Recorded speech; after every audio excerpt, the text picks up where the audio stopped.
My sister and I were both adopted from the same orphanage. When we got to choose our paths, she picked a prominent family in Edennorth City, wealthy, influential, and utterly untouchable. But the heir turned out to be twisted and cruel. He tormented her day in and day out. I chose the unassuming Moss family. They didn't have the fortune or the status of her new family, but they treated me with genuine warmth. In time, their youngest son became a business titan, and he married me, giving me a life filled with more happiness than I'd ever dreamed possible. Consumed by jealousy, my sister secretly strangled me. But when I opened my eyes again, I found she had shamelessly stolen the life I'd built, this time choosing the Moss family for herself. Carmen, she sneered. Now it's your turn to suffer. I almost laughed out loud.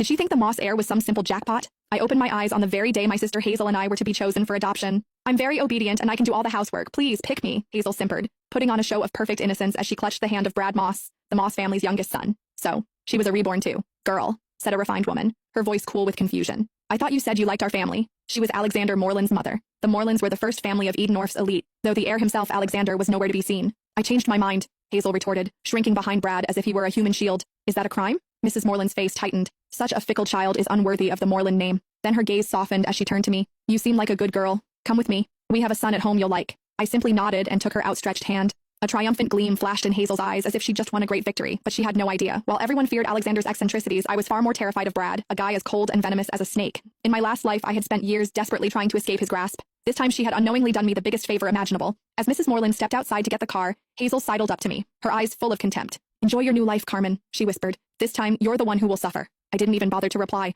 Her gloating was nothing more than a clown's performance. She thought she had secured a fresh start, but the joke was on her. She hadn't escaped a fire. She had just jumped headfirst into a hell far more brutal than she could ever imagine. After I arrived at the Moreland estate, Mrs. Moreland gave me a private suite and hired a small army of tutors for piano, dance, and etiquette. She was gentle but frank. Sweetheart, I'll be honest. I adopted a daughter to find a suitable match for my son. You must apply yourself. Alexander returns from abroad in a month. If he takes a liking to you, your future will be secure. Remember, the entire Moreland legacy will be his one day. I knew from my last life that Alexander had felt nothing but disdain for Hazel, and her time here had been miserable. I didn't dare hope the cold, aloof heir would favor me either. I needed my own plan for survival. A month later, the Morelands held a grand ball to welcome Alexander home. The elite of Edennorth were all there, including the Moss family, due to their close business ties. Across the glittering ballroom, Hazel spotted me immediately. Dressed in a virginal white gown, she glided over, her smile as sharp as a knife. Enjoy the party, Carmen, she whispered. Tonight will be the most humiliating night of your life. I remembered this banquet well from my last life. It was when she had first met Alexander. He had taken one look at her, frowned in disgust, and told her to get lost in front of everyone. She had shamelessly clung to him, declaring herself his future wife. He had kicked her away without a second thought, but I was reborn too. I knew how her story ended, and I had already charted a different course. Hazel was waiting for me to suffer the same humiliation she did. She was in for a surprise.